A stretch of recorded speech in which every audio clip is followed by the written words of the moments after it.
receive the resolution, Dave Moore, Deputy County Executive for Public Safety.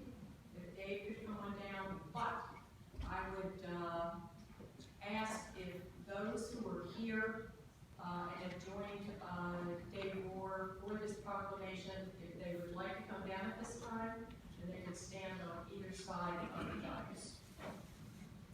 So Dave Moore and Tisha Deegan are two Deputy County Executives for Public Safety and for Human Services. And here comes John Costin, Acting Fire and Rescue Chief. So others, please feel free to come on down. I'm not going to call all of your names. It's short and football team. Just come on down.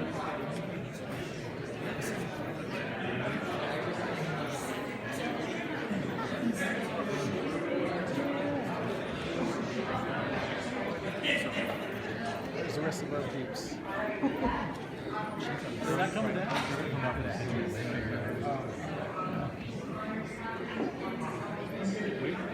Okay, so I'm going to start reading. So, whereas on Wednesday, May 2, two fires broke out in Senegal within 1 hour of each other and roughly 2 miles apart, and multiple alarms were sounded, and approximately 80 firefighters fought the flames at each location. And whereas the fires resulted in condemning one of the Forest Glen senior apartment buildings and the destruction of 13 townhomes in the Sully Station 2 community, displacing approximately 125 residents from the apartment building and approximately 36 residents from the townhomes. And whereas the professionalism and training of our firefighters and police officers during these perfect storm conditions of 90-degree heat and high winds resulted in no loss of life. And whereas after the fires were extinguished, the next wave of county employees from the Office of Emergency Management to our Human Services Departments to the Fairfax County Park Authority stepped up to assist the displaced residents. And whereas numerous nonprofit businesses also assisted the displaced residents with basic needs, including food, clothing, and comfort.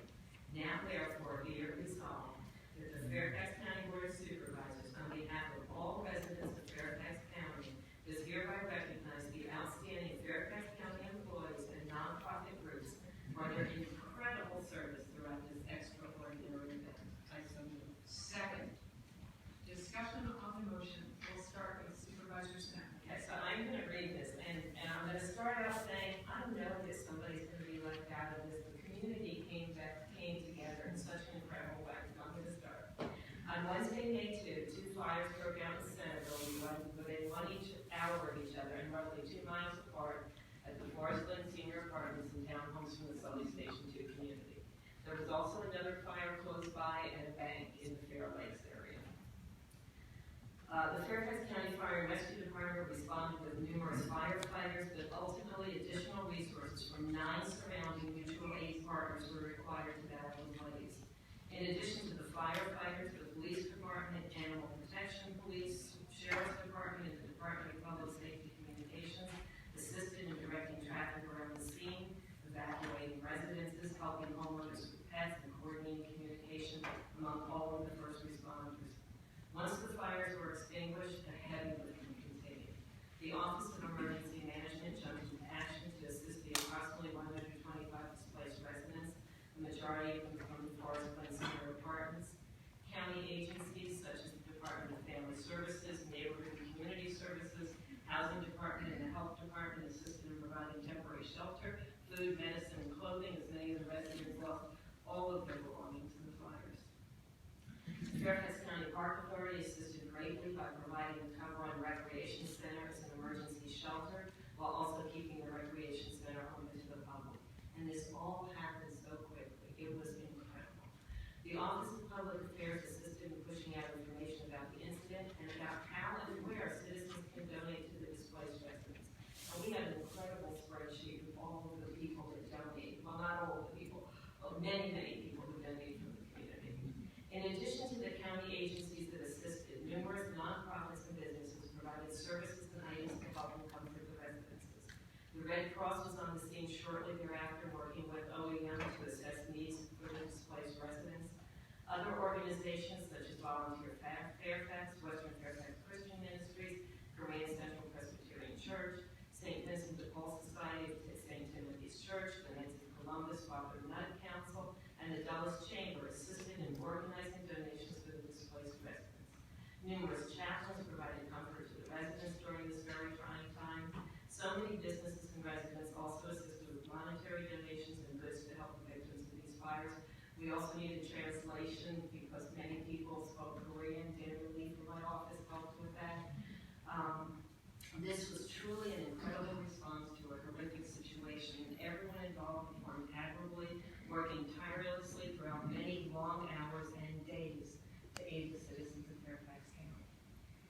It makes me so proud and happy that my husband brought me here in 1984. It's an incredible community, the way people came together and put people whose lives have been turned around, really, to give them future and hope. So it was horrific, but you guys were absolutely wonderful. So thank you very much. Thank you, Supervisor Smith. And sometimes we talk about there being silos in Fairfax County. This was a real demonstration of how there were no silos. Everyone came together and shared information and was there to help each other of different agencies within the county and outside of the county. It just was beautiful. In addition to the 3 fires, there also was an overturned truck on the Beltway full of beehives. I don't know if the person is here who responded to that, but we actually had talent within Fairfax County for being able to deal with beehives and bees. Respond to that emergency as well. So it was an amazing day, and it really required a lot of collaboration, coordination, and it all came together. So I would just like to say thank you to everyone. It was a terrible, terrible tragedy, but it also was a beautiful response. The response just was heartwarming. So thank you to everyone, and that incident really, or those incidents and the responses just spoke to me about what Fairfax County is all about. So congratulations and thank you. If there is no further discussion, all those in favor of the motion to approve, say aye. Aye. Opposed, say nay. That motion carries. And let's see, Chief Brewer, or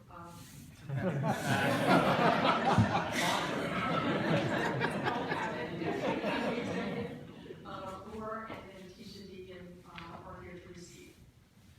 Yes, and then I too am going to read, make some notes just so I don't forget some people also. I try not to be too repetitive, but it's hard not to say thank you enough to everybody for all their involvement. I appreciate you too mentioning silos. There were no silos for this incident. And also, it's kind of fun you mentioned the beehives also. It's like a promotional exam on the police department. You have all the major things happening, and they throw an inject, and now we have a truck overturned with bees. What do you do now? You don't have enough to do already. But again, on behalf of Tisha, Dean, and myself, and all the organizations and agencies and multiple individuals involved, we want to thank the Chairman, Supervisor Smith, and the board for this recognition. So important. First and foremost, we too want to acknowledge the impact on people's lives and the significant property losses they suffered, and our thoughts and prayers continue to be with them as well. Yes, 3 large, devastating fires to include the Forest Glen Senior Apartments, a townhouse development, and a bank, all caused by discarded smoking materials. Fortunately, as already mentioned, although there were some injuries, there's no direct loss of life. And although there were catastrophic property losses, I truly believe the time of day helped prevent further tragedies. People, some were out of their residences, or they were awake to see what's happening and to be able to be alerted to be moved to safety. This was an incredible, again, you see here, just representatives of the agencies, an all-hands-on-deck scenario, multi-phase, multi-day, complex operation with incredible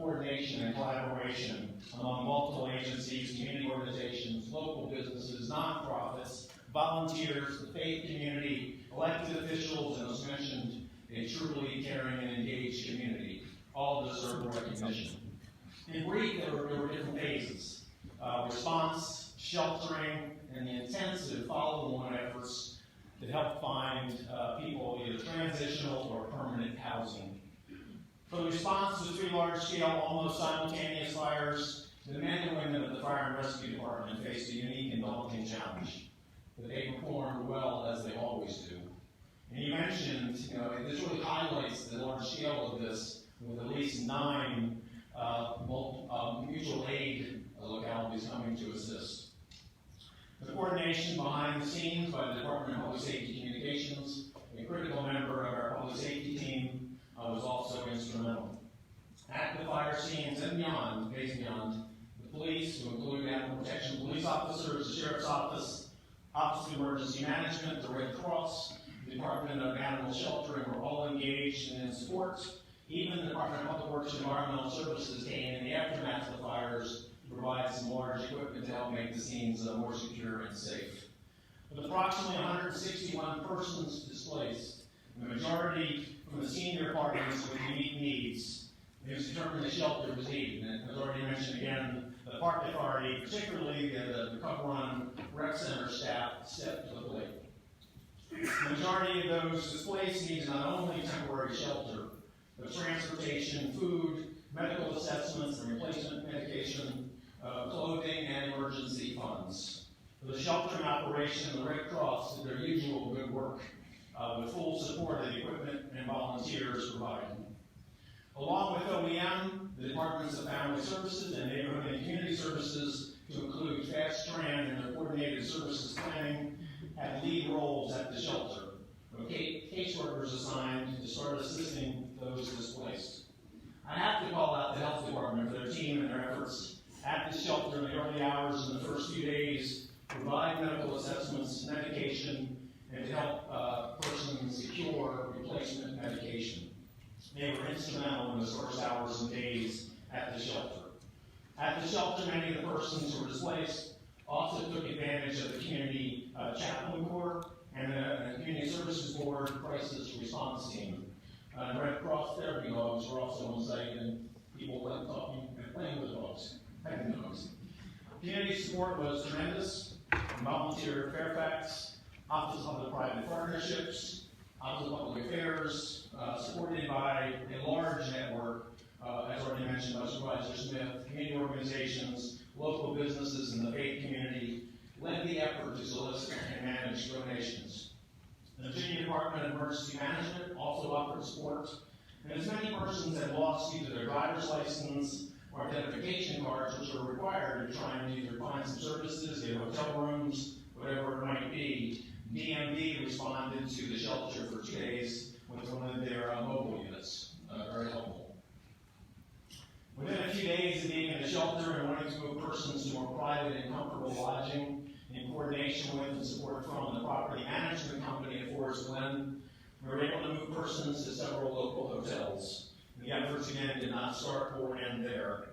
With unique needs by many and a shortage, as we know, of affordable housing, particularly for seniors, at the shelter and in days beyond, again, the Department of Family Services, Neighborhood and Community Services, Housing and Community Development, the Office to Prevent and End Homelessness, the Department of Administration for Human Services, and OEM continue to work in a case coordination planning team to find either permanent or transitional housing for all those still displaced.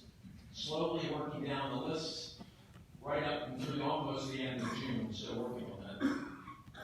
I cannot say enough about the dedication of all involved, not only on May 2nd, but in days beyond.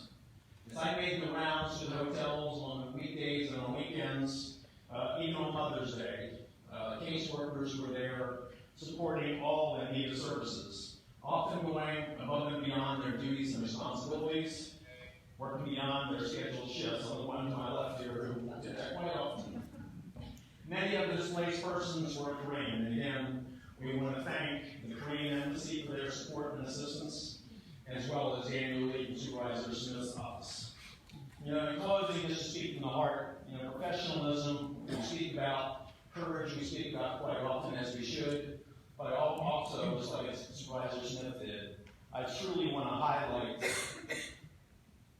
the compassion, the empathy, and the caring of this team, these representatives, all who were involved, who are not here today, and again, our community, who is truly has been just so caring and so engaged throughout my career in Fairfax as well. We appreciate all the support, and we commend all those involved. Thank you. Thank you so much, Dave, and thank you again to everyone. With that, we're going to get a wide angle. Everyone can come forward and face the audience. Supervisor Smith and I will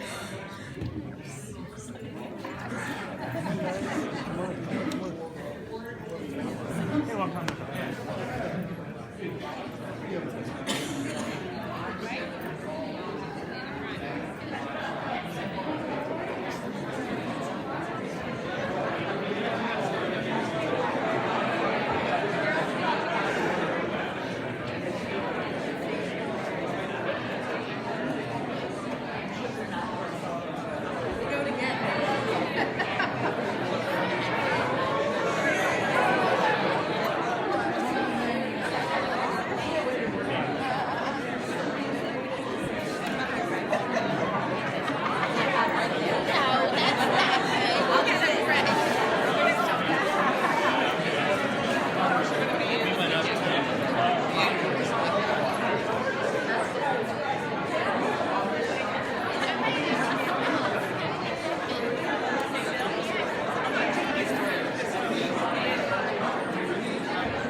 Okay.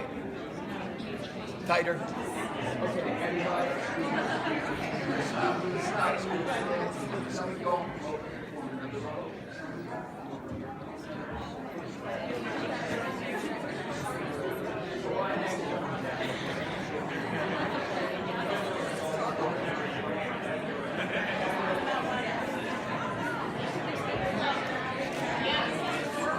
How you looking, Lisa? Lisa, any better? Okay.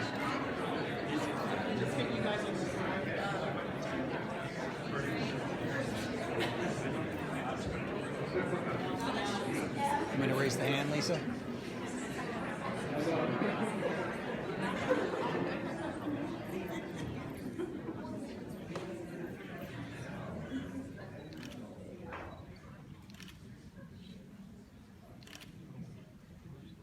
Other photos, guys? You good? You good? Okay, we're good.